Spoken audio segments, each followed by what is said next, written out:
Hey guys, Klunkai here, and today I have two replays for you guys. The first one featuring the Patriot, and the second one, the Minuteman. And driving the Patriot today is none other than Tom Brady. Alright, listen, if you're gonna own a Patriot, you gotta rename your crew, right? It's gotta be Tom Brady. Who else is gonna be? I guess you could do Gronkowski or Edelman, but no. Tom Brady. You know what? Maybe you could do Belichick, but we're doing Tom Brady today. So he's driving the tank, and so we're gonna see what he can do. What can Tom Brady do while driving this tank? I don't know. But happy 4th of July, everyone. Obviously, today is American themed. And not only are we playing an American tank with an American crew, with an American flag, and an American paint job, but we are also on an American map. Kitamat, aka Serene Coast, which is in fact considered an American map. Now, like I said, this is a reskin of Serene Coast, which is American. But this Kitamat is like a Russian-American hybrid. It's still in America, but it's like we're allies or something like that with Russia in the war stories, so but whatever. I don't know why they got rid of Serene Coast, the original. I don't know what was wrong with it, but hey, whatever. So we snap a shot into that light tank, and we're just going to sit hull down here, guys, and farm as these guys try to advance. That's what this tank can do, and plus with Tom Brady at the helm, he's not going to miss his shots, so no problem there. Our own artillery shoots us there because he's sitting right behind us. That's not my fault. Like, he's sitting right there. Like, okay, dude. That guy's down. First kill of the game. Now we're going after this T29. Nice shot at the lower plate. Not the lower plate, just the upper hull. Anywhere will do fine on the T29 minus the turret. And we finish him off. The gun is singing swimmingly right now. And there is a Comet down fourth. And we put a shell in. Not too shabby. Now we're going to advance. I want assist. Because right now, guys, I was sitting at 94.38% on my mark of excellence. But the last time I played it was actually yesterday, the day before. So every day, remember, the marks change. They reset. Boom. Brady. No problem. He can throw on the move. Let's go.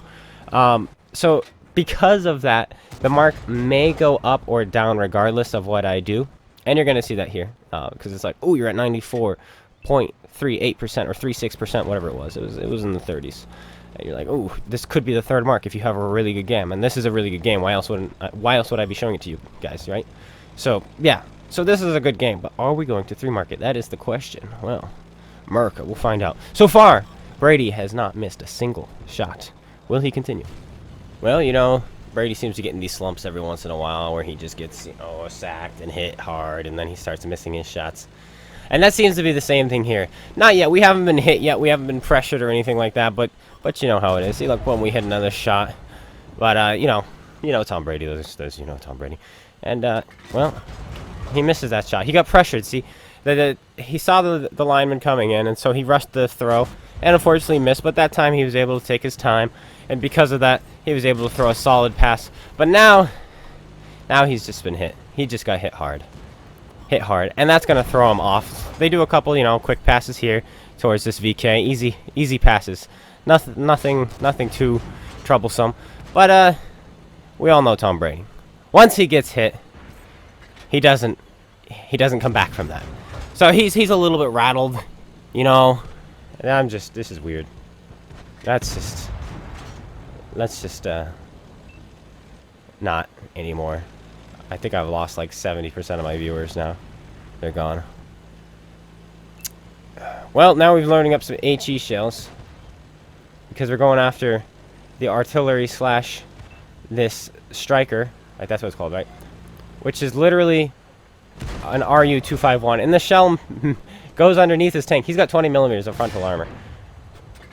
And another shell goes low. Okay, Brady. Come on, buddy, old pal.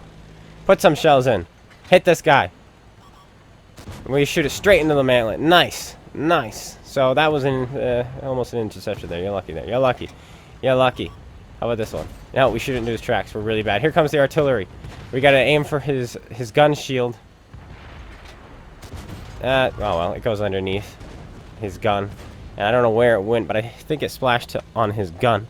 So it didn't really do that much damage. But hey, it was a thought that counts. You know, we gave it our best. We tried as best we could, and we failed pretty epically in that engagement. We should have just kept the APCR loaded, frankly. Then again, we also should have hit those first 2 shots on the striker, but you know, those just went gosh knows where. Now we're going to be closing the distance on these heavy tanks. At least that's the plan. I want to go fight them where I can use my 10 degrees of gun depression. We have a VK. I should have shot the VK, but I didn't. So instead, right now I'm thinking to myself, okay, if those guys get hulled down on me, this might not be good. Maybe I want to find a place to buckle in. You know, kind of like when I was in the Conqueror a couple replays ago. If not a couple, that was like 2-3 weeks ago. And I think we sat on this ridge right here.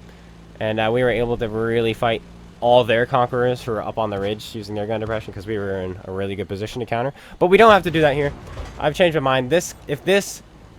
What is this? A vengeance? If he's gonna charge in with 1 hit point, that's how much he has. I'm gonna check in just a second. Like, wait, how much health is this gonna have? Then I'm gonna charge in. Maybe I already did charge in. I don't know. I must have already charged in. But he's got 1 hit point. If he's gonna go, I'm gonna go and crash into this guy. But now we're around him. Let's do this. Come on, Brady. Let's hit some shots now, bud. I know you're getting old and weak, but here we go. Here we go. Come on. Finish off the Chieftain T95. Boom! On the move. No problem. 99. The VK is already dead. I wasn't paying attention. Now it's just 2 tanks. Banana Buster and the Minuteman. The Minuteman is the tank that we are going to be playing later today. And by later today, I mean right after this replay. So literally not very much later today, but more like moments from now. But first we have to kill these last 2 tanks. Where, oh where could they be?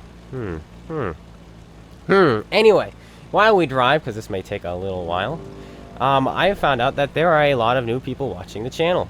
Like a lot of new players because of all the sponsored videos World of Tanks Mercenaries has been putting out there. They had the Demolition Ranch, they had some other guy and some other guy, and they all had over 1 million subscribers. So they've got a lot of new players coming in. I had a bunch of comments on my last video asking questions, asking for help, like, how do I do this? How do you do that?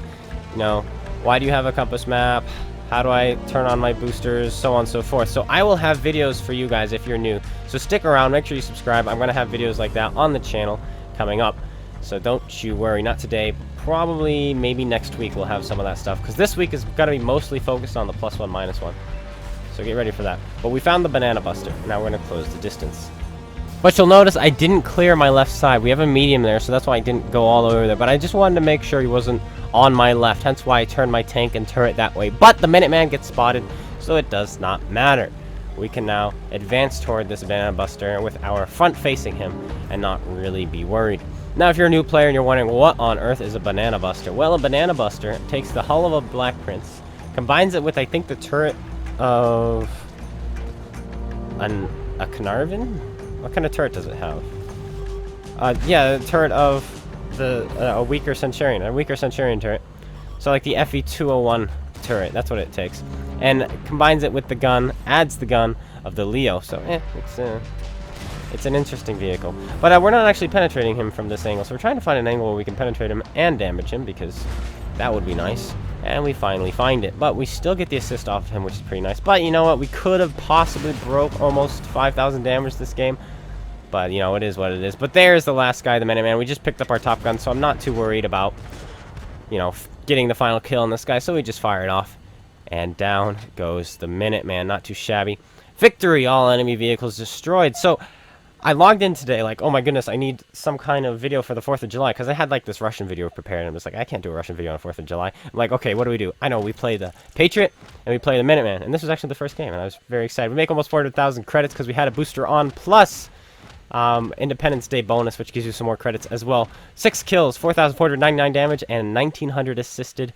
Not too shabby. Mark of Excellence dropped from 94.36, I think, to 92.84, because, like I said, I hadn't played it since yesterday, so it did, in fact, go down.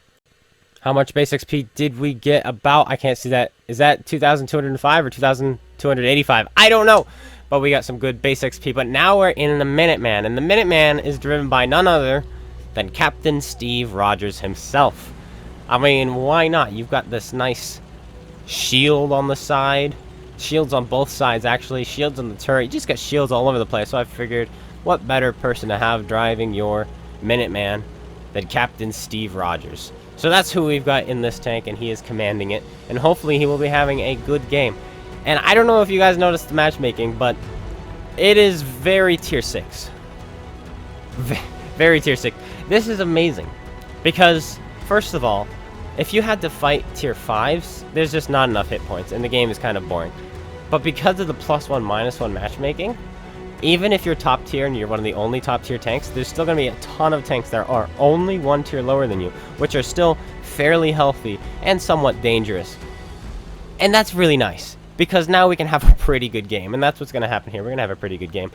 And I just want to thank my team for allowing me to have this game, and the enemy team for, you know, no cap kill all. Let's just say that might be happening. Hello, Hellcat. Yeah, hello. That's the side of my tank. You're not going through that. Oh, hello, you. Yeah, that's the side of my tank. What's it like? What's it like? I don't know. You know why? Because I'm not fighting another Minuteman. I'm fighting with a Minuteman. So, hello. But this time, he finds a shell. I don't know where he went in. He damaged one of our tracks, so he had to have weaved it past our space armor, because even with the premium round, he shouldn't have been able to go through. Actually, he did. You can see that hole there. Actually, that might not be the hole on the side you see. That might have been actually from his first shot, because you can still have holes in your tank.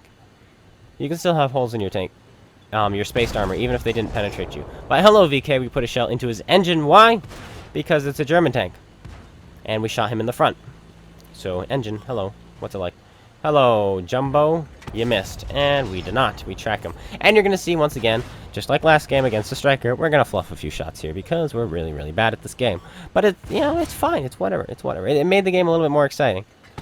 That one, okay, that wasn't my fault. Okay, I aimed, that was right at the drive wheel side armor, and it went into his front plate instead and bounced off. Okay, so that one, I will not blame myself. And it was a tough shot because we had to weave it past this guy. That's my fault.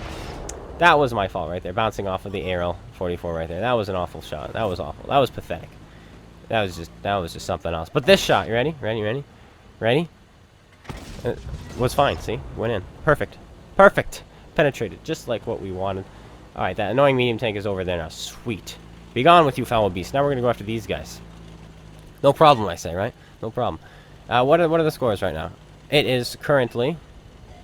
they have 12 tanks left. Oh, hello, artillery. Don't mind me, and you're dead. Congratulations. You know, it looks like he took some fall damage earlier because we should not have been able to one-shot him. But we did because he was missing some of his health. ARL misses his shot. I didn't want to poke around just in case he tracked me because that would have been annoying, seeing how I'm down a repair kit. And that is how you penetrate this thing from the side. You shoot it in the drive wheel. And not only do you damage this tank, you track this tank. So it's kind of frustrating. Already misses. Okay, cool. That's awesome. We're going to continue. We have a heavy tank behind us. We notice him because of the compass minimap, and we finish this guy off getting into cover. It is a KV-85, and we change our attention to him, and he immediately changes his mind. He's like, goodbye. And he's gone. We're going to continue. They are in our cap circle, but we have a heavy tank there. So I'm going to hope that heavy tank can hold this guy off, those guys off, because right now I'd kind of have this momentum swing going in my favor. I have this momentum where I'm just driving and killing tanks. I do not want to stop this momentum I'm currently having and go back to the base to defend it, because then I will let this medium tank on my left and that dreadnought also, you know, do what they want to do. I can't let them choose what they want to do, because like I said, I have this momentum going for me. And so I'm going to continue to drive and just hope the enemy team doesn't cap, because they're bloodthirsty. And we do have a heavy tank there, or we had a heavy tank there. I think is he still there? He might be dead by now. But yeah, I think he's dead. He's dead. He's gone. But we had a heavy tank there, and I was kind of hoping he'd defend the base a little bit, and it looks like he did enough so that they're not capping currently.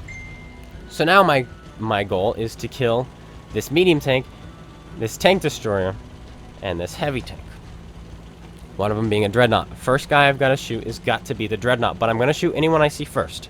That's the plan. As soon as I see someone, I'm shooting, and that's what's going to happen. And that's a bit of a mistake here. Here we go. You're going to see in just 1 second. Where are they? Where are they? They got to be around here somewhere. There we go.